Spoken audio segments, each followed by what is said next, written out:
Welcome back, Peter. Cool. Yeah. Back. Do I not get welcome back? No. You're back. Welcome back, James. We're off by a week, but We'll get there. Yeah. We'll probably have to cram for the next one. But Yeah, it's good to be back. yeah, no, it's good. So this was a slightly shorter one called The War of Art by Steven Pressfield. And yeah, quite an interesting read. Should I take us through the book summary and then we dig into it? Yeah, sure. Cool. So just a quick note as well, that this is not The Art of War by Sun Tzu. That's a very popular and famous book, but this is not that.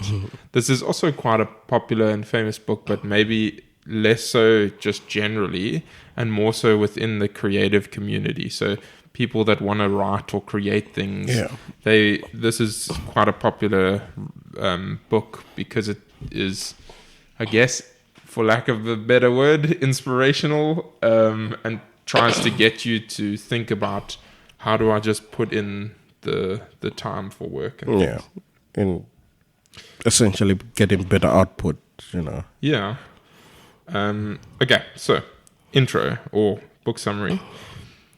The War of Art by Steven Pressfield has the subtitle Breaking Through the Blocks and Winning Your Inner Creative Battles.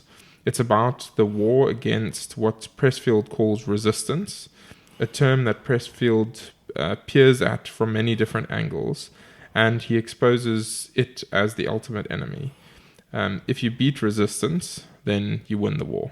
So that's kind of the highlight reel summary. Yeah, I don't know if you have any off the bat comments. No, it's again, like you said, it's him trying to give ways in which to beat resistivity, or resistance, which essentially is, he touches about essentially procrastination as well. It's just him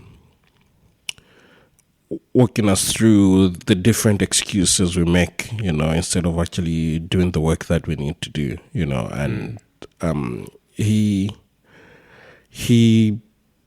comes at it at a point from an artist's point of view, but I feel like it applies to everyone. At some point he kind of clarifies that it's mainly for artists, but I feel like the principles can be used in other fields as well. It's the hard truth that everyone needs to hear. I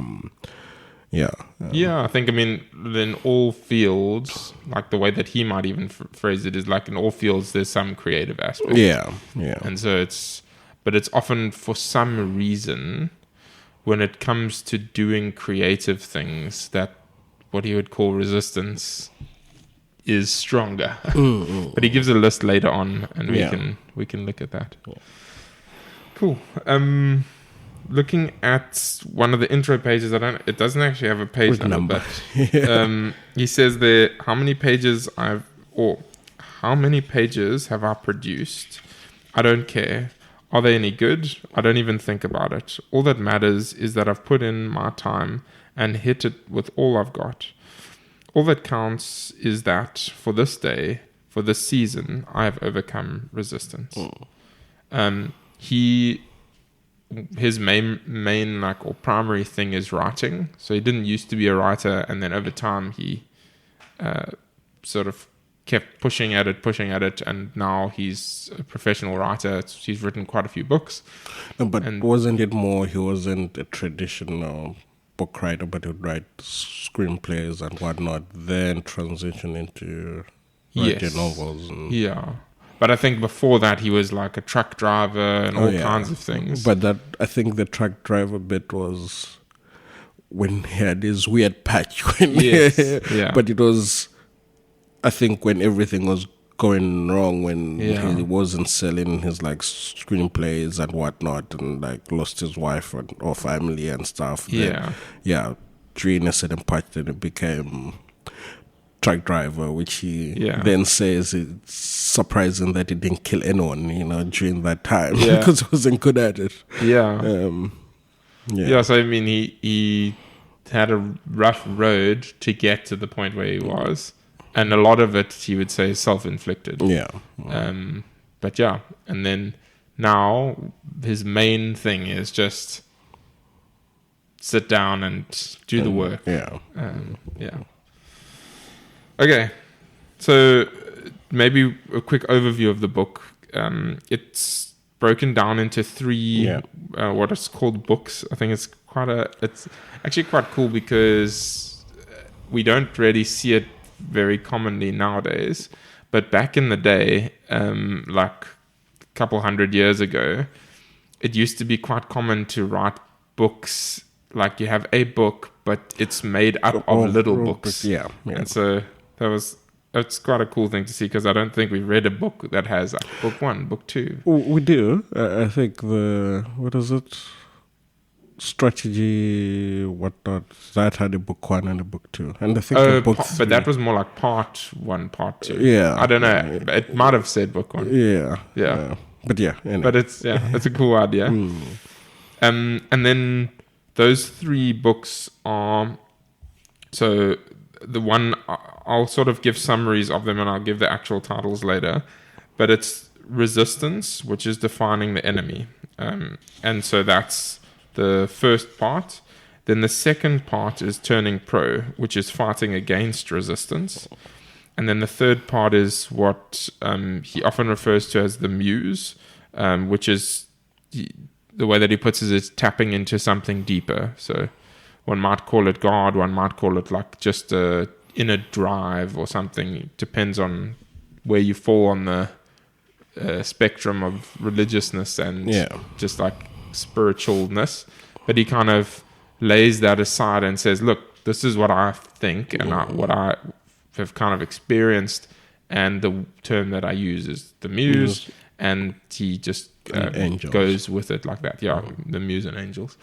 So those are the 3 chapters, and again, all of them kind of focused around resistance and beating resistance. Yeah, I think it's identifying it, how to beat it, and kind of how to maintain.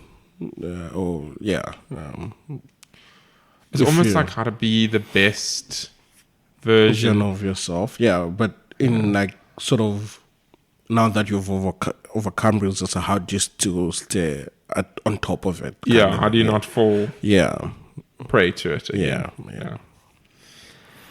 Okay, so page 5 and 6 is where he gives a list of what he calls resistance greatest hits.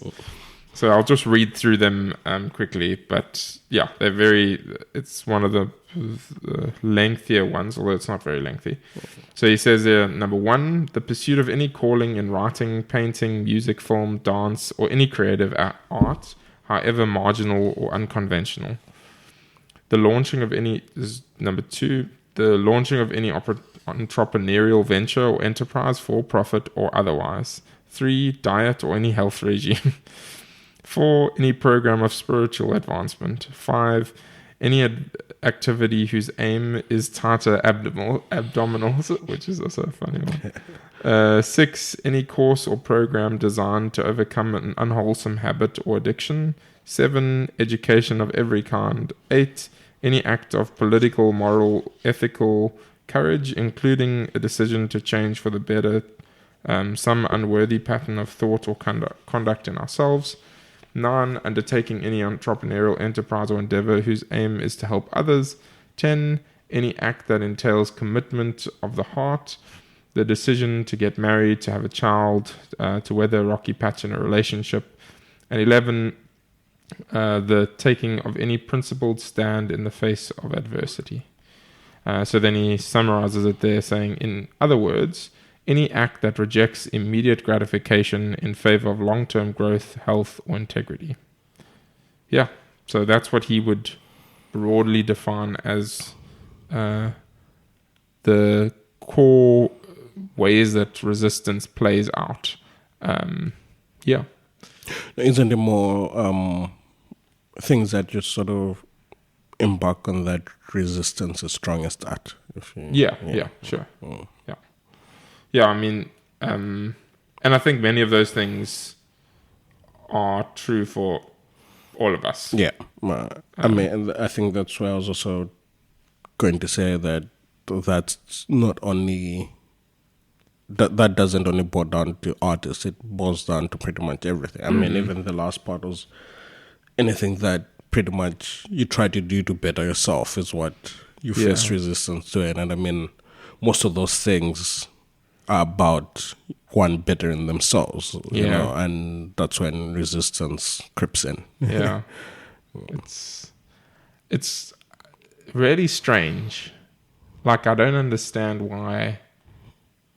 why we are like that. Yeah. I think it was reading like the first few chapters, you know, even though it's laid out strangely. I was reading and I could relate. Yeah. You know, it was like, and it took me back to briefly to Atomic Habits, where it defined procrastination differently. Because if you remember in Atomic Habits, they say that procrastination is not necessarily you just saying, I don't want to do, or, you know, the only reason you put something, you know, aside instead of doing it is not because you don't want to do it, or there's just it's because you're fearing of the failure of it. Then you kind of put it back. And fear of failure, yeah. And he does add, one of the section was that resistance is fear.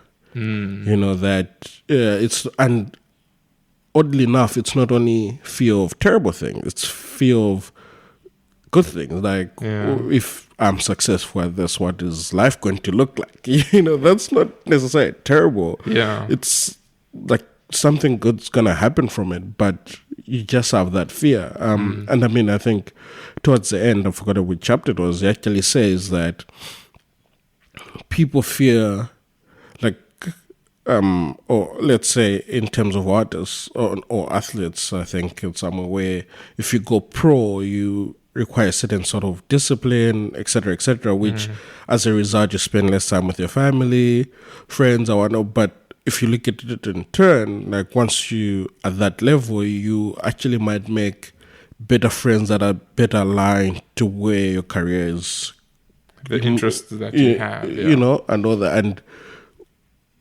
when you look at it before you get there, you think of it as a bad thing, because you're like, look at this, I'm losing everyone around me. But you're forgetting that in the future you actually gain people that you really need to surround yourself with. You know, it's the same as, I know I'm going to use like the Christian example, where when you're like slacking off, the people you have around you is not the best company, you know, but probably it seems like the best company because of the space you're in. And once you like move away, you're bound to lose those friendships. But in that period, you just look at it as loss, but you don't appreciate the gain afterwards, when your life is probably in a better place and you're actually surrounded by people that will better your life, you know, or more aligned with what you set out to do in life, you know. Yeah, and I mean the opposite is also true, where you can go away from people to just to maybe use an extreme example, you fall into the habit of a drug addiction or something, and then you get tied more to that environment, and that pulls you down. Whereas if you had stuck with that original group or something like that, then you would have been better off. But the point about the fear thing is a really good point, because that does at least explain a bit why we have this resistance towards things that we know are good for us. We know, like, most of the things that we struggle to do, whether it's from admin that's just frustrating, or it's actually something where we want to use an example for us, like we want to get better at programming and things like that, and then we sometimes will put in the time, but sometimes not. And it's just strange. Like, we enjoy it, we can easily put in the time, but we just choose not to. Don't. Especially if I think back to like university times and things like that. A lot of the courses that we did were very interesting. And if you were to be like, oh, do you want to do this course as like just a fun thing, then and it's not going to be graded or anything, you'd probably just happily do it. But then because of that, I guess, fear of failing or something like that in the back of your mind, it ends up being something where you don't put in, you have that resistance. Yeah. Anyway, going on. So looking at page 11, he says, resistance is impersonal. So he says the resistance is not out to get you personally. It doesn't know who you are and doesn't care. Resistance is a force of nature. It acts objectively. So yeah, I think it's helpful to picture it like that, where it's not like some personal attack. It's just like everyone's going to experience it. And you are not special for it. Yeah. So get on with things. Don't let it push you back. But I think what he's also subtly saying there, he says it more explicitly in other chapters, but he's subtly saying there, like, it's something that's actually there. Like, it's a force that we have to consider as real. Yeah. Whether, like, it's obviously not, like, physically a force, but he would almost go to the point of saying, like, just imagine that it is actually physically a force, because it's going to help you more to actually practically say, like, okay, this is something that I have to fight against. It's not something where it's just magically one day I'm going to be fine with it, and it's not going to be there. It's continually something to work against. Yeah. And I think just to add about resistance being impersonal, I think later in the book he writes about not taking criticism personally. I feel like it ties into that. To kind of separate your craft or what it is that you do to who you are. And I think I needed to hear that, because it's like, there've been times where you have been criticized for something you've done, but it doesn't actually reflect who you are. But I think we failed to decouple the two, that this is completely isolated from who I am, and just saying, like, maybe in that moment you didn't fully know what it is that you needed to do in that particular moment, it's, I think, a good practice to sort of realize that those two exist independently, or yourself as a person and what it is that you do, that do not identify yourself by what you do. Try not maybe for others it works, but I would say, try your best not to identify yourself as what it is that you do. It can be part of who you are, but not completely who you are. It can be what makes you who you are. I don't know if that makes sense. So it's something else was coming to mind when I was saying that, but and I think he touches on that quite a lot in the Turning Pro section. So maybe it'll ring a bell then, but it's helpful to not associate so closely with the thing that you're doing, so that it ends up, that association becomes a point of resistance almost, because you're like too scared to fail.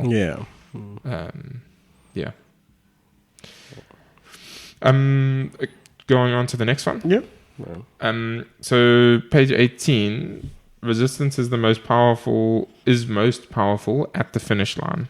So I won't read through it, but it's quite a cool story. So the Odyssey, there's the famous book, the Iliad and the Odyssey. And the Odyssey, I haven't actually read it, but I roughly know like how it works.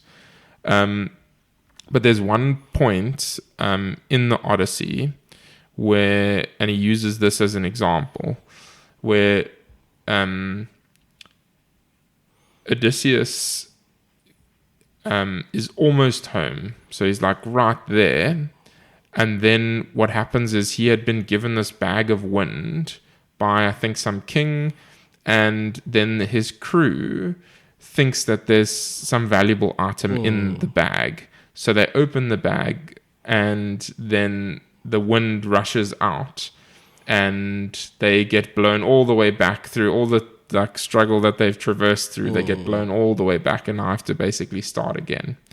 And then what he says at the end is, the professional must be alert for this counterattack. Be wary at the end. Don't open the bag of wind. So I like that idea. Like, don't open the bag of wind. When you're working on some, say it's a project or something like that, when you're very close to the finish line, just push to try and wrap that up, like you would if you were doing it as your job. Push to finish it. Don't just like get almost there and then you give up because like, oh, you know, what about that? Or I would need to add all of these different things, and you sort of make it a much bigger thing that it needs to be. Or so be wary when you're close to the finish line. Yeah. Okay, going on to the next one, soap operas. So this one I won't even really read much from it, but he basically talks about resistance and the idea of creating a soap opera in our lives as an outworking of resistance, because we don't want to do something, and so we basically make our lives way more dramatic.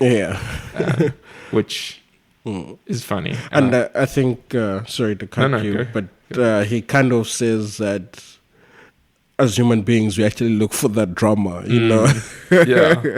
It's like everything can be all calm and everything, but somehow, you know, like someone in the family would just seek out drama. And we, as humans, believe that that's what keeps us going. But in essence, that's actually just distracting us. It's resistance, you know? Yeah. And like, there are situations that are very dramatic and stuff, and we shouldn't downplay those.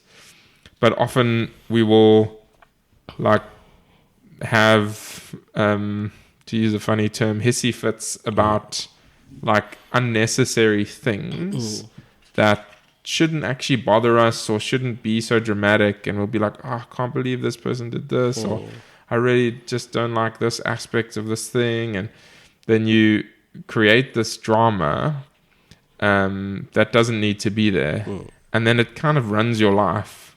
And whether it's like interpersonal drama or drama with you and like some work thing, or some like project that you're working on, and there's some barrier that you make bigger than it actually is, you dramatize the barrier. Or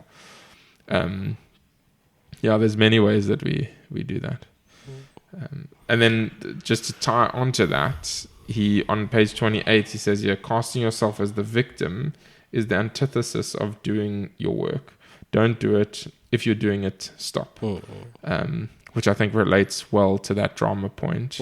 Whereas if you continuously being like, oh, you know, everything is against me, like maybe in some ways it is, but there's difficulty in everyone's lives at some point. Don't let that be an excuse for you doing the thing that you really want to do. And I almost want to say, people feel like when they say that, they have an excuse to be terrible human beings because, oh, my life is terrible. You know, it's like, no, you've done something wrong. Let's address that, not say that, oh, the reason I did this is because this is going on in my life. Like, no, people, again, separational situations, you know when to use something as a valid excuse. You know?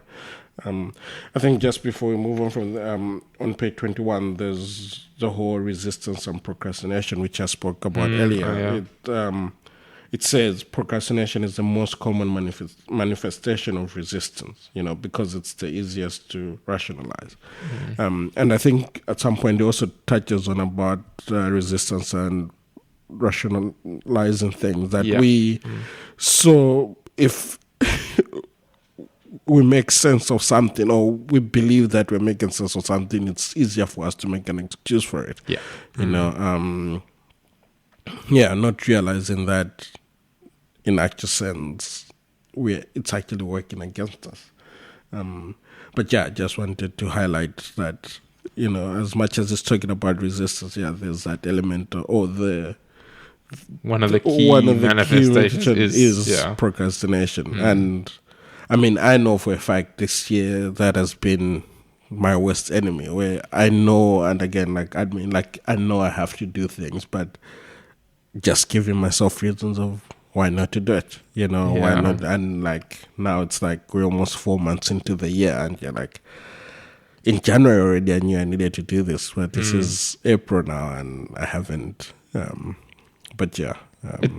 It reminds me of the How to Live on 24 Hours a Day, where he talks about, I can't remember how he phrases it, but he essentially says something along the lines of, what my fellow man needs to learn is that they can, the mental exertion on things, the ability to think through things and work on problems, we actually don't tire. It's not like a muscle. All that we need to do is switch tasks and we will be fine to carry on. That doesn't have to be purely like work tasks. Can be social, it can be other things. But it's kind of like the idea of what we normally do is we'll work and then after work we'll go and watch YouTube or watch Netflix or something like that. And our brain is still doing things while we there. So we can shift to doing other things that are more productive, but we, for some reason, use the excuse of, it's been such a long, busy day, I just need a break. But the break doesn't have to be, I'm not saying people should work 24/7, although I don't think it's a bad thing to work 24/7, just not in the classical way that we think of work, not the 9-to-5 job and carry on late into the evening. Just doing other things like, I don't know, making a meal or doing those kind of things. I think we exaggerate how difficult it is after a long day's work. And then we don't do it. And I'm exactly the same. So it just reminded me of that. Good old procrastination. Going on to page 38. So there's the idea of resistance and criticism, and this is kind of borders the line, I guess, of the turning professional and the resistance part. But if you find yourself criticizing other people, you're probably doing it out of resistance. Individuals who are realized in their own lives almost never criticize others. If they speak at all, it's to offer encouragement.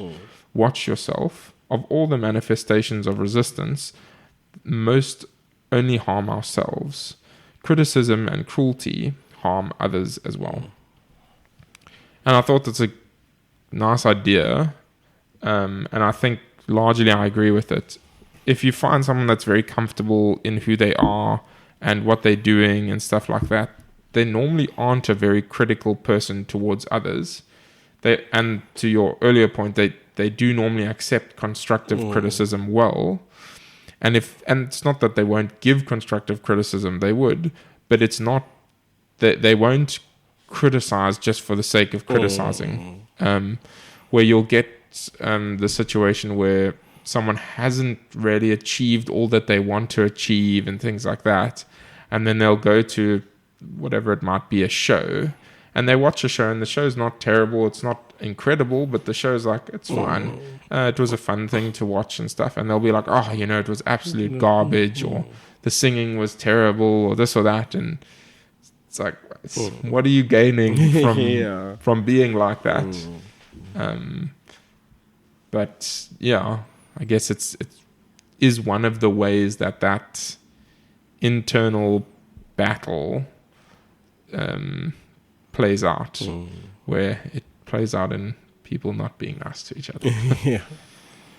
No, nothing to add, but I agree. Cool. Then page 40 was a nice one as well. So it's touching on what you said earlier. So the idea of fear and that, and specifically, he says here, are you paralyzed with fear? That's a good sign. Remember our rule of thumb. The more scared we are of a work or calling, the more sure we can be that we have to do it. So the summary line that he sometimes uses is using fear as a compass. So if we think, I'm actually quite afraid to do this thing, and obviously it's within the realm of projects and things like that, like don't do really stupid things. Yeah. But if you need to work on some project and you're like, I really don't know if I can do this, that's probably a good sign, because it's going to stretch you, it's going to grow you, and it's probably a good needle for saying that's the direction that I should go. And the more resistance you have, the more likely it is to be that that's a thing that you actually need to do. Yeah, you need to do, because you're not going to, let's take me for example. I don't like to, I'm sure at one point in my life I would have liked to become a doctor, but at this point in my life I'm like, I don't want to become a doctor. It's not anywhere in my wheelhouse. And so there's no resistance there, because I don't really care that much about it. But not that I want to be the best programmer in the world, but I'd like to become a better programmer. But I won't normally read programming books or do things like that, because there's an element of resistance there. And I'm like, sort of in the back of my mind, I guess, I've never verbalized this, but I guess in the back of my mind, I'm like afraid that what happens if I don't understand it, or it takes really long, or something like that.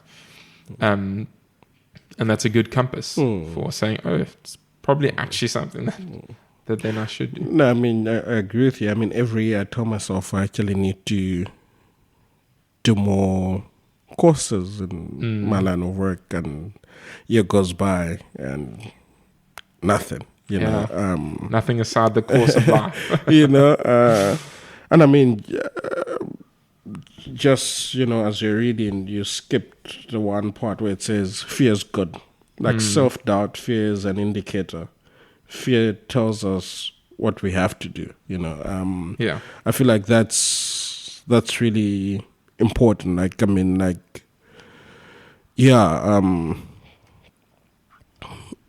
It highlights that you're on the right path. I know I've been in positions many times where you've been asked to do something, but immediately I can't. Yeah. I'm not ready, et cetera. But it's just that fear kicking in, you know, in very high gear in most times. I think, there are many coding nuggets around this book that I feel like, we need to have in our back of our heads, which we need to use in our daily lives, actually. And that's just one of them for me. Yeah. I think it was Ryan Holiday, so the guy who writes The Daily Stoic. Maybe we'll read one of his books at some point, but I think he mentioned that this is one of the books that he likes to read once a year. Just as a reminder, as with most of the books that we've read, it's basically just reminders of general good practical wisdom. But this is one of those books where, like you said, it has a lot of very simple ideas, but really good and helpful ideas, and framing it within that idea of resistance and sort of having a target to almost work against and fight against and overcome is just a very helpful. It's a helpful thing. Yeah. The next one is 43. So, excuse me. Resistance and being a star. So he says here, grandiose fantasies are a symptom of resistance. They're a sign of an amateur. The professional has learned that success, like happiness, comes as a byproduct of work. The professional concentrates on the work and allows the rewards to come or not come, whatever they like. So I found myself in the past, and still to this day, but especially more like when I was younger, used to come up with these ideas of businesses that I'd like to build or products that I'd like to build. And I always remember saying like, oh, and then we could add this thing, and then we could build this thing, and then we can improve it by this way. And there were these ideas that you kind of become the best in the world, or the thing that you develop is the best in the world, and that. And that's, now looking back, probably a large part to why I didn't end up finishing any of those things, because they were such grandiose ideas that there was no ways I was ever going to finish them, or in a lot of cases even start them. And I think the point that he makes here about the amateur versus the professional, like, we'll touch on it later, but they just show up and they do their thing and they carry on. Whereas the amateur is like, you need to know that this is what I do. or just like, I want to be the best, or I want to be a star, or I want to be whatever, rather than just, if you're an actor, just starting to act, not being like, I want to be Leonardo DiCaprio, just being like, okay, I'm going to act in something. Doesn't matter what it is, I'm just going to start acting, and then I'll learn as I grow, and I'll improve over time naturally. Whether I become the best in the world or some random person is fine. I'm just going to do my thing. I think there's also that point of an amateur will play something, let's say tennis, like once every month or something, but the professional will get up every single day to play, day in, day out. Whether they feel like it or not. That's the thing. You're becoming a professional tennis player, or any, I guess, sport is very difficult. Okay, 55. So this is one that you touched on, the rationalizations and the allure of letting them derail you. So he says here, what's particularly insidious about the rationalizations that resistance presents to us is that a lot of them are true. They are legitimate. Our wife may really be in her 8th month of pregnancy. She may truly need us at home. Then he jumps a little bit further and he says, what resistance leaves out, of course, is that all this means diddly. Tolstoy, who's a famous writer, had 13 kids and wrote War and Peace. Lance Armstrong had cancer and won the Tour de France, 3 years and counting. So obviously this book was written a little while ago. But I think that's an extremely helpful point that leans towards that turning pro thing. This is still, I think that's the last point in the defining resistance section, and now we're going to turn to the turning pro part. But the rationalization idea is really helpful in figuring out how to turn pro. Basically stop using rationalizations to justify not doing the work. Because if you were employed by a company and you continuously coming up with excuses to not do work, it's fine if you really are like extremely sick. and you basically lying in bed and you need to recover, fair enough. But the vast majority of the times, if you have a slight little cough or something like that, you're not going to call the day off. I mean, at least you'd hope not. But we often will, and we'll be like, no, it's just my life's too busy, and we don't make the time and we don't put in the effort because of these rationalizations. Yeah. This is a moment of silence to reflect on. I was telling someone that reading this book was like a slap across the face at every corner, So it was, and then you turn the other cheek. I'm like, please.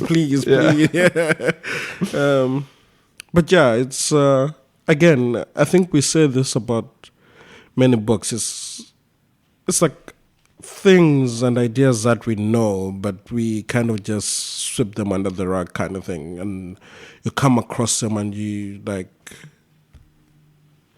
agree with exactly what's been put forth. And I mean, I personally feel like I've fallen victim to many of this, even though we're not supposed to be victims, as this book says. But I feel there are many excuses I've made that, like out of fear, thinking I'm being rational about something. You know? I mean, for me, sometimes what I'll do, and I've done this lately, which is why it comes to mind, is I will work on my day-to-day job work outside of work hours, and say like, no, I really have to catch up on this thing or that. And when, I mean, it's helpful to catch up, but it wasn't like an absolutely urgent thing. And had I just left it to core work hours, it would have been fine. It would be fine, yeah. But instead of I basically would not do the work on the projects that I actually wanted to work on and spend time on. And I would justify it, rationalize it by saying, no, I need to actually catch up on work. That's going to be a better use of my time. But it's just an excuse. I mean, it goes back to the whole urgent versus important. And we not supposed to do the urgent stuff. We're actually supposed to do the important stuff. But, if you really think about it, in our line of work, I know my previous company was more, everything that came in was urgent. Everything that came in was urgent. But is it important? It's being able to identify what's important. Because you have to plan your day in order of importance. Regardless of whether something urgent was said, it can wait if it's not important. Because that's also just a distraction. No, it's a very good distinction to keep in mind. And we often don't prioritize we things. Don't. We just, whatever comes up, we just like, this is the thing that we must do now. Yeah. And I think I feel like I'm in both places I've worked. We so much in the habit of, pleasing clients. So like, regardless of whether they've already set out work, whenever they come and be like, this needs your attention, and funny enough, there are times where like someone come like, oh, this is urgent, look at it, and then after giving them feedback, they realize, oh, it's actually not. Let's sweep it under the rug. But in that particular moment, just because they thought it was urgent, you had to drop everything. And then you have to context switch, and that also has its own implications down the line, I'm very lucky with the current client that we have. They are actually developers, and they very good with not pushing, or the ones who develop are the ones like a sort of manager kind of person. And both of them are very good at not pushing things that aren't truly urgent. And sometimes they will be like, "Yo, it would really be nice to have this," and then I'll maybe put a little bit more pressure on myself than is necessary. But they luckily don't, and they're very good with, like, when we deliver things or when things take more time, or if we do things quicker than expected, they're very thankful and stuff. So it's really nice to work with clients like that. But I have also in the past worked with clients that are like, everything is urgent right now, and we still have those kind of clients. But yeah, it's interesting. Interesting to work with people. Yeah. Okay, should we turn to the turning pro, combating resistance? Okay, 64. This is one of my favorite quotes. So he says here, someone once asked Somerset, I don't know how to pronounce this, Mugham, if he wrote on a schedule or only when struck by inspiration. And then he says, I write only when inspiration strikes, he replied. Fortunately, it strikes every morning at 9 o'clock sharp. That's a pro. So it's a great response. I don't think I need to like talk through it more. I just think that's the way that we should approach things. I feel like it was in one of the books we've read. It must have been, just like, it's every day at 9, inspiration hits. Whether I like it or not, that's when it hits. Yeah. I think I also read that and I was like, it's... And I thought back to when we were doing our masters where we had periods where, I know I had periods where probably a month where you don't pen down anything, just because you're like, I've writer's block, the famous writer's block. But I feel like we tried our best to actually show up. I feel like if you actually remember towards the end, got into the habit of, regardless come rain or sunshine, we're on campus by like 8 a.m., not that would then start writing immediately. That's the thing. I think that was the one thing. We got the being there part, but not the... We didn't get our muses right. We let the rest. So once we got there, then it was kind of just allow anything else to grab our attention. Yeah. But they should, instead of calling it a masters, they should call it like a masters of defeating resistance or something like that. Like at the end of the day, I often say to people, masters isn't actually difficult. It's just this doing the work. That's the difficult part. The hardest part about it is just doing it consistently. I say I came out of my masters with more of soft skill development than actual, technical development. It's true. It's like how to manage stakeholders, how to manage yourself, how to manage self-management. That was a really difficult one. Okay, so then he on page 65 he has what a writer's day feels like, and then he just has a point here that says what I'm aware of is resistance. I feel it in my guts. I afford it the utmost respect because I know it can defeat me on any given day as easily as the need for a drink can overcome an alcoholic. I think it's a powerful analogy. You just picture an alcoholic and then they try and not have a drink, but seemingly, I don't know any like alcoholics personally, but seemingly when you fall back into having just one drink, it can be a relapse thing, and you just months and months of binge drinking and things like that again. And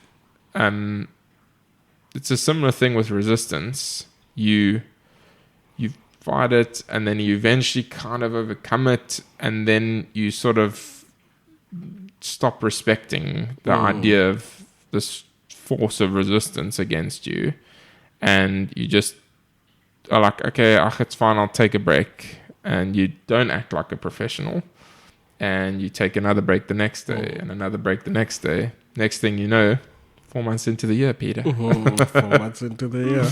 Yeah, but like it happens, and then to get back to, in quotes, recover is extremely difficult. Yeah. And so it's good. The thing that he's saying here is he feels it in his guts. He affords it the utmost respect because he knows it can defeat him on any given day. It's that whole analogy of it can take years to build a reputation, but you can lose it just like that. In an instant. Yeah. I think something else that this reminds me of, I don't think he has it in the book, but he might have it somewhere, is the idea of fighting against resistance is like training a muscle, where the more you work at it, the easier it is to like work against it. But if we haven't fought that battle, we end up like, don't know how to use that muscle. Yeah. So we can't actually sit down. It's similar with reading as well. The more you read, the easier it becomes to read and grok concepts and all of that. I mean, I should say I read this book this week. It's often the cram right at the end. And I mean, we had like 6 weeks. Like every time I'd pick it up, I'd read like 2 pages or whatever. But this week, like I was like, okay, okay, next week. No, but actually, I've actually been busy in the long weekends. But still, rationalization. We now have a vocabulary for it. You can't really. Oh Lord. Yeah. So this is the part where he talks on page 69, where he talks about the fact that we already pros. So he says here, all of us are pros in one area, our jobs. And then he says here, what are the qualities that define us as professionals? And then he says 1 to 10. So I'll just read through them quick. But we show up every day. We show up no matter what. We stay on the job all day. We're committed to it over the long haul. The stakes for us are high and real. We accept remuneration for our labor. We do not over-identify with our jobs. So that's the one that you were touching on. We master the technique of our jobs. We have a sense of humor about our jobs. And we receive praise or blame in the real world. I don't think we have to touch on all of them or dig into them too much, but the broad summary I think is helpful.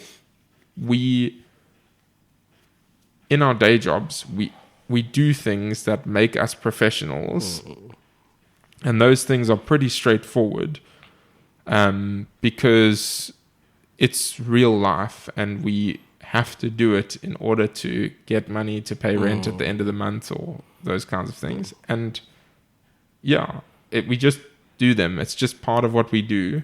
We don't overthink of it. We don't, like you would say, over-identify with our jobs. It's just something that we do, and we try and get better at it all the time. We try and master that technique and just continuously improve, and we show up no matter what. So, we need to act like professionals. Are we professionals? In some ways, definitely not. There's a point related to the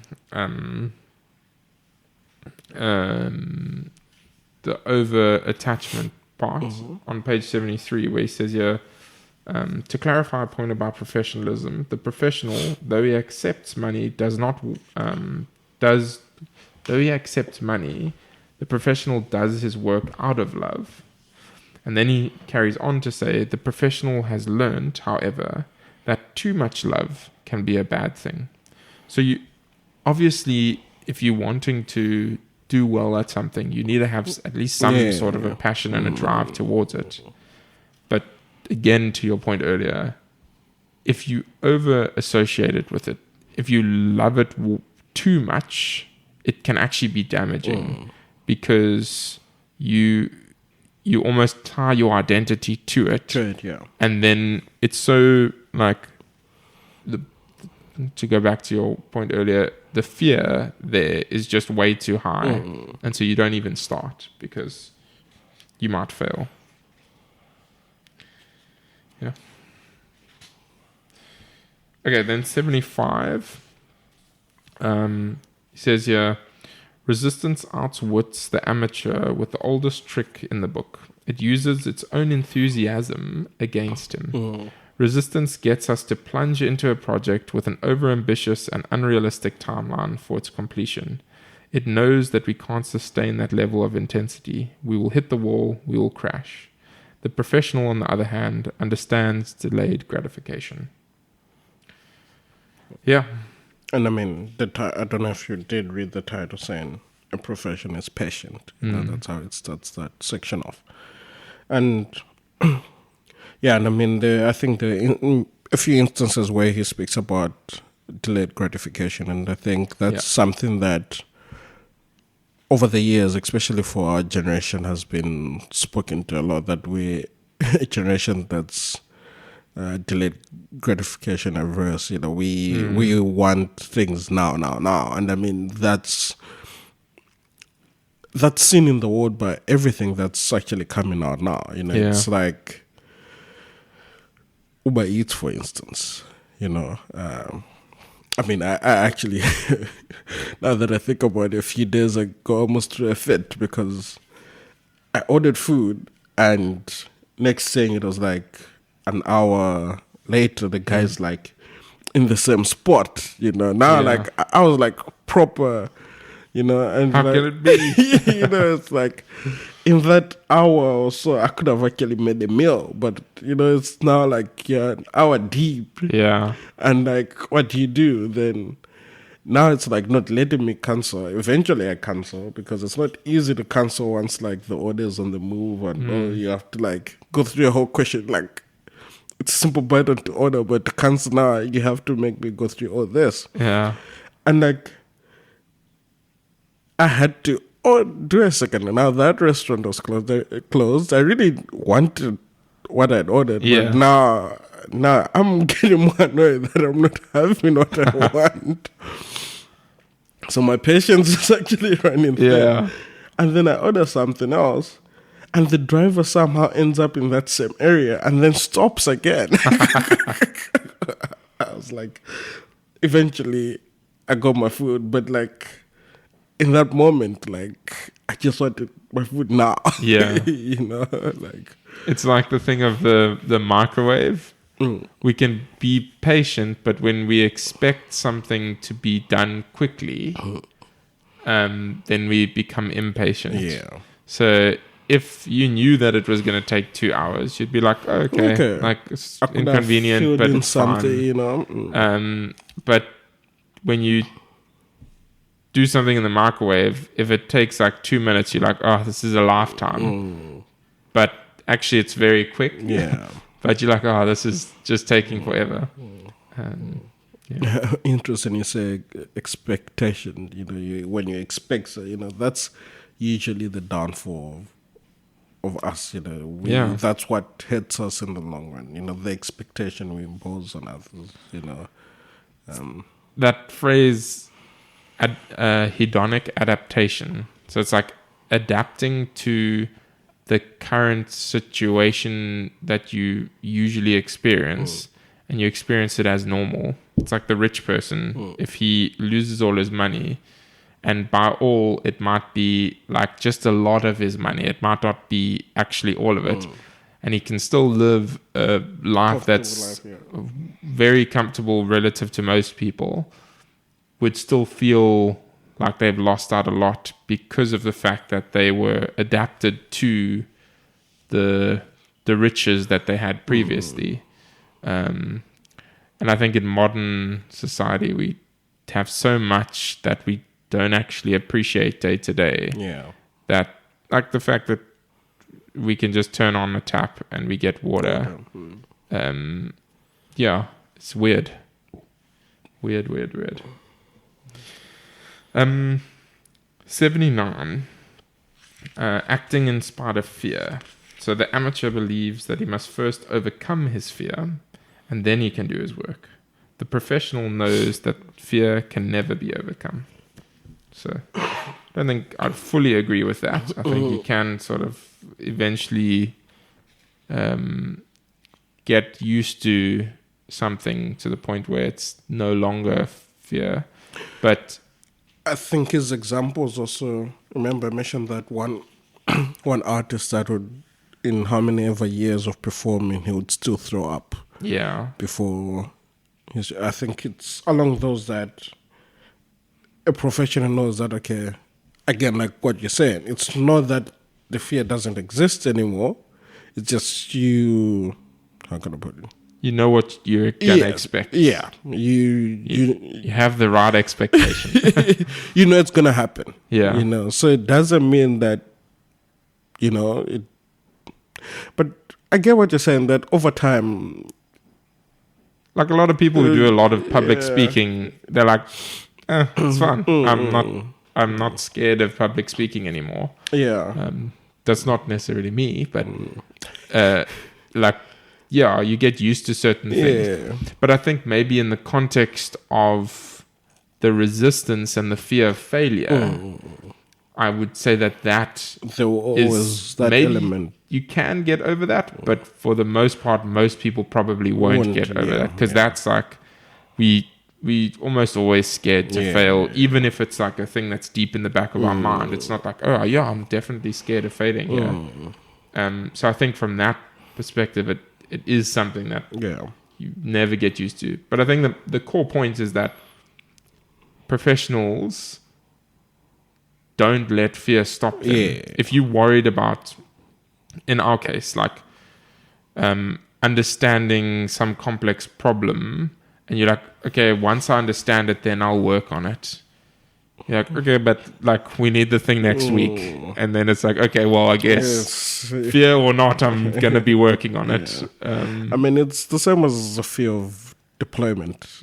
Every time devs deploy, you always think something's going to burn. And then like, in some cases it does, but you know, in most it doesn't. Yeah, I'm very glad that I've been sort of pushing the team a little bit to do frequent deployments, and I think we're getting to the point where we're just like very comfortable with doing deployments.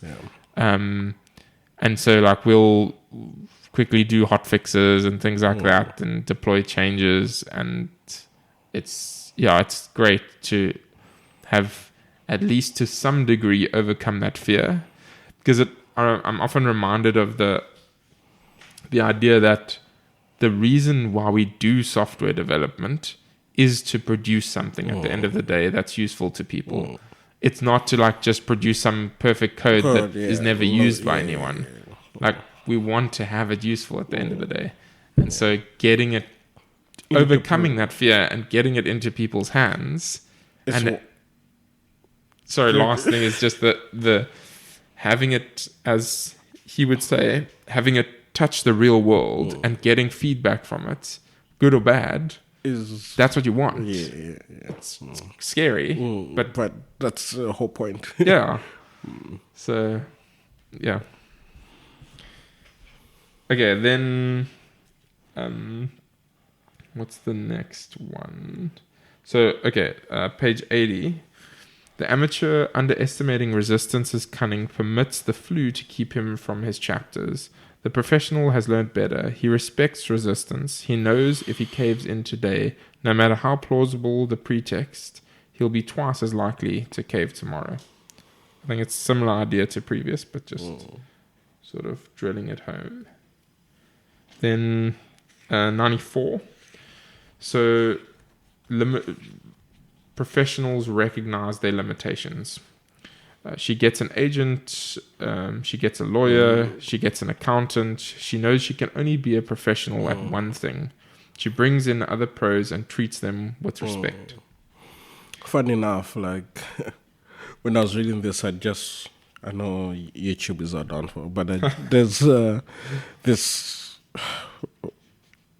Yeah, I won't even say what channel it is, but it's an automotive YouTube channel, and the guy was going like, no, we've hired a bookkeeper because that takes up most of my time and I don't like it. I would rather focus in actually pushing out content, what we actually meant to do. And then I read this, I'm like, yeah, I think it's that sort of, I feel like to some degree it's also a thing of growth, but yeah, it's you being able to accept that, okay, I'm not good at this. I've tried it. It's not working out. Let me rather get someone in to do that for me instead of me bashing my head against the wall trying to sort out something that I just know I won't do any better. I think it's, even as people, as people, we should be able to identify what we're strongest at, and also as, let's say, people running an organization, know what we lack in and be able to say, this is a weak point, let's get in someone to handle that, and which is exactly that as a pro, let's say if it's an athlete, you all you need to do is, if you're a track athlete, get on track. Yeah, just run. Everything else, someone else has to, take care of it, Yeah. Yeah, I think, and there's always a balance to things where it's good, especially in the beginning, to get experience with lots of different things, because I think, are a more well-rounded and wiser person if you have experience in a diverse array of things. But if you're wanting to be a professional, like the runner, or in our jobs, like we focus on programming. Okay, maybe we have a little bit of management responsibilities or things like that. But if our main thing is like we want to write really good software that's useful to people, we shouldn't be the accountants as well. We shouldn't be the marketing and sales people as well. And it's fine to start out like that. But as you grow in your business or things like that, you'll want to hire people to take over those responsibilities that distract from your core focus, because that's the thing that you want to become professional at. You don't need to be a professional at all these other things. But yeah, so not discouraging people from diversifying and becoming wise in a broad array of things, but realizing that if you want to really truly be incredible at something, you do have to actually have that as the main focus. We have limited capacities. There's no way around it. Last point is that it goes back to the Oliver Burkeman 4,000 weeks, where he talks about just having a subset of things to focus on. And he, I think, recommends 3 things that you have as your core focuses, no more than that though. And that allows you to truly focus on those things rather than thinking that you're going to do a million things at once, but actually not grappling with your human limitations. I think it was a principle where you can say, I have these 25 things to do, then you're like, take out 10, take out, the next 5. You're now sitting with 10. Out of those, you can still work out another 5. And even those 5, are a lot, like I said, down to 3, Yeah. Focus. Okay, 101. So the last part that in the Turning Pro section, he says there's no mystery to Turning Pro. It's a decision brought on by an act of will. We make up our mind to view ourselves as pros, and we do it. Simple as that. Going back to your run thing. Just focus on the running. Just do it. Just do it. Everything else. Yeah. Okay, the last one, book 3, Beyond Resistance. So this is the section where he talks about the higher realm, and he often uses the term the muse. And then he just has a little thing there on page 106. He says, I plan on using terms like muses and angels. Does that make you uncomfortable? If it does, you have my permission to think of angels in the abstract. Yeah. And then the idea of the muse is, I'm probably going to butcher it, but I think it comes from the Greeks or some old day thing where it's this idea of almost as you are doing something creative, the muse comes along and helps you to do that creative thing. It sort of divinely gives you these ideas and connections to different things. Now, whether you believe that that's just a product of the human mind working and connecting different things, or whether you actually believe it's divine, is sort of irrelevant for the general discussion. But that's the idea of you just, as you're working, you all of a sudden get into, to use that popular term, the flow state, and just things start happening. You start connecting things and you start working, and it's, yeah. I was going to say, in the Christian side, Paul will get it wrong, but I think the way he described it's more or less the same as how the Holy Spirit is preached. Yeah, that's it.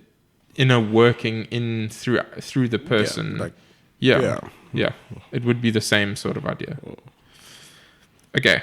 So 108 talks about discipline and the muse. Why have I stressed professionalism so heavily in the preceding chapters? Because the most important thing about art is to work. Nothing else matters except sitting down every day and trying. Then he jumping a little bit forward, he says, the muse takes note of our dedication. She approves. We have earned favor in her sight. When we sit down and work, we become like a magnetized rod that attracts iron filings. Ideas come, insights accrete. Yeah. It's just that idea of sitting down and letting the just being there. The discipline, though. Yeah, sitting down at 9 o'clock and letting inspiration strike then, because that's when it strikes. Yeah. There's a thing on page 46 as well. Let me quickly read it. There we go. He says, yeah, our job in this lifetime is not to shape ourselves into some ideal we imagine we ought to be, but to find out who we are and to become it. The thing that struck me there was we often want to do things to, I guess, please others or achieve something. And he's kind of saying, no, that's not really what you want to go for. You don't want to go in that realm of ego. You want to just figure out what you actually enjoy and are passionate about and do that. And I mean, that takes trial and error, but you ideally don't want to do things just to please others. I think just to reel you back a bit, I think that idea all starts from 132, Life and Death. I think that's when they had the diagram of self-ego and divine ground. And I think, I don't know if it was this book, talks about, it started off with talking about a lady that was diagnosed with cancer or something, and then she had like a nice job and everything, and then all of a sudden she was like, she enjoys, I think it was helping, but it was some sort of like charity sort of work, and next thing she was full swing doing that, and next thing she was in remission, and it was fine. But she only when he started doing things for a certain purpose, did she become alive essentially? Yeah. And exactly what you're saying, like, and I think it all goes back to when he's talking about the hierarchy, the difference between living in a hierarchy or living in a territory is that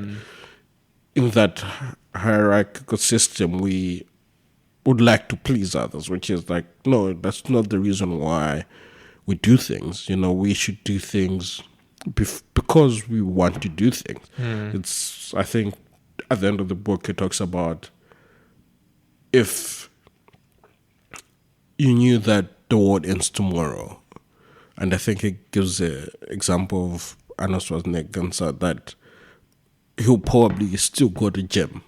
Yeah, good old Arnold. Because he lives that territory kind of life. But if you're in that hierarchical kind of system, you won't gym because of like for that reason, Yeah. But yeah, we shouldn't just time back to your point. We shouldn't live for others. Essentially, we should live for ourselves. Do things that please us, not others. Yeah. Yeah, he on page 152, he kind of touches on it from a different angle as well. He talks about the idea of a hack. Yeah. He says a hack is a writer who second guesses his audience. When the hack sits down to work, he doesn't ask himself what's in his own heart. He asks what the market is looking for. And yeah, I think we often do that, just trying to please others, and that rather than doing it out of the fact that it's just part of the territory we enjoy, and that we, like you're saying, that hierarchical thing is what we fall back to. Cool. Then 156, he says, the artist and the mother are vehicles, not originators. They don't create new life, they only bear it. This is why birth is such a humbling experience. So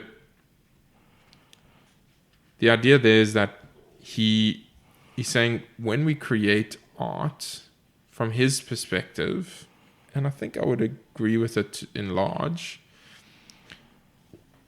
we aren't the originators of the idea. What Pressfield would say is the muse kind of gifts us these ideas combined with other people's ideas and things we've come across and that, and we just give birth to them. We're a vessel, pretty much. Yeah, we're a vessel. Delivering. Yeah, and I think very often it is, as with most of the books that we've read, they're not all original ideas. Sure, maybe there were some original ideas, but the vast majority of ideas is just people connecting things in different ways and using it to present those same principles and concepts in ways that relate to other people more, and to most likely the authors more, because they were interested in writing it and doing those things. And I think there is that also, to use the funny word, mystical aspect to it, where you sometimes there are things that you just think of and you're not really sure where it came from, whether it's just random ideas connecting or whether it is actually some divine thing. It happens where we just able to, given the time to think through things and do things, I would argue most people can come up with fairly fascinating ideas or ways of rephrasing old concepts. Yeah. That is the territory. Okay, the last thing that I have here is 161. So he says, we must do our work for its own sake, not for fortune or attention or applause. I think that's one of the most difficult parts, is to, if the project that you're working on or the thing that you're interested in produces no fame, no like glory whatsoever, would you still do it?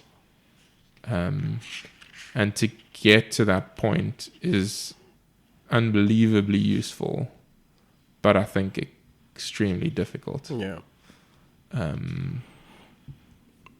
Yeah. I think society has kind of ingrained this whole kind of competitive mindset. And I think the result of a competitive mindset is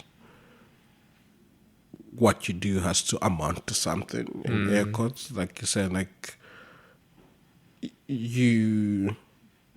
people want to take pride in what they do, and that comes in the form of that recognition. But I don't think that's how things are supposed to be. You're supposed to, again, do things because you love what you do. You enjoy producing stuff, and it says the fruits of our labor. That's not what the aftermath isn't what's important. What's important is what you're doing now.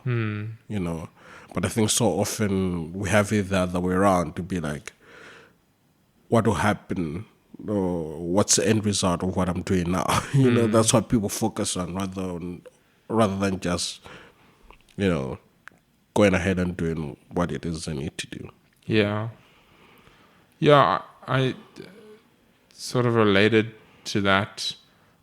I sometimes think about writing and that, and nowadays, if you look at a book like this, it doesn't really have many references. In fact, I don't even know if it has any references. And if you look at like a lot of books nowadays have just thousands of references, and they kind of do it to almost back up what they're saying, which is very good in some ways, because it is, if you do pull on other ideas and stuff like that, and you doing it intentionally, it's very good to reference things. But then the other side of it is that, like, we almost have lost the place for someone just writing ideas of their own, and just expressing them and thinking through them, like this book, where most of the ideas, like, he could have found references to, sure, but it's like there's no need to do that. It's just thinking through things and discussing them, and you interested in them, and you put them out there, and it's I never actually thought of that. I mean, now that you say, why is it that a lot of writing these days is considered credible only if it has references? Because to me, with what this book is saying, that kind of, essentially kind of says that sort of writing has no originality, in a sense. Yeah, I'm saying if you're encouraging this for it to have many references, for you to consider credible. Yes, yeah. But yeah, I think it's just a product of the scientific revolution and those kind of things, where it just becomes natural to reference things and back things up, and now we almost are at a point where it's like the extreme, and therefore it's the norm. It's the norm, yeah. And I mean, most people probably just don't really even read too much about the references. I mean, if you look at the references in some books, like, it's almost impossible that they have read through all of the things in whole. They might have read through all of the little snippets, but often context is key, and you need to read quite a lot of something to gain good context. And scientific studies that don't have many participants and things like that will be referenced. And I mean, look, I don't think any of us are perfect when it comes to things, but it is a fascinating thought that the referencing has become such an important key thing to just general books. I can completely understand in a dissertation and things like that perfectly logical. But if you're just writing and thinking through things, again, if you're making claims and to back them up is very helpful. But if you just want to express thoughts and that, and it's clear that these are thoughts, they're not like facts to live by, then why do we feel this pull to reference so much? But yeah. So I don't know if you have any concluding thoughts. No, my one thought, I think I shared this with you when you arrived, that I feel like after reading this book, it's one of those that you can read a chapter a day type of thing, just, because it just has so much, jam-packed. It's short, very short book, but it has a lot of information, that one can relate with, and I think very useful, in our day-to-day lives. So like always, if our podcast isn't enough, which isn't, grab yourself a copy and read the book. I think I just to reinforce that idea of resistance and taking it seriously, just whether you think it's the case or not, acting as if it is a real force that you have to battle against. And then the idea of turning pro versus the amateur, just trying to take things seriously and not allow excuses to pull you away from it. And again, to take it seriously enough to know that if you allow resistance to defeat you today, then it's twice as likely to defeat you tomorrow. And that will compound. And then, lastly, the idea of just not trying to rely on all of everything coming from ourselves, but to be fine with just being like, okay, I'm just going to be there and I'm going to allow inspiration to strike. I'm just going to just show up. And it doesn't matter if it's if it doesn't strike or if it does, but if I show up, that I'm happy. I've done my part. And obviously not just show up as in sit there like we did in the master's labs. Show up and don't allow yourself to get distracted by all the different distractions in the world, YouTube being the primary one for me. Cool. Thanks, Peter. Thanks, James. Chat again. Cool.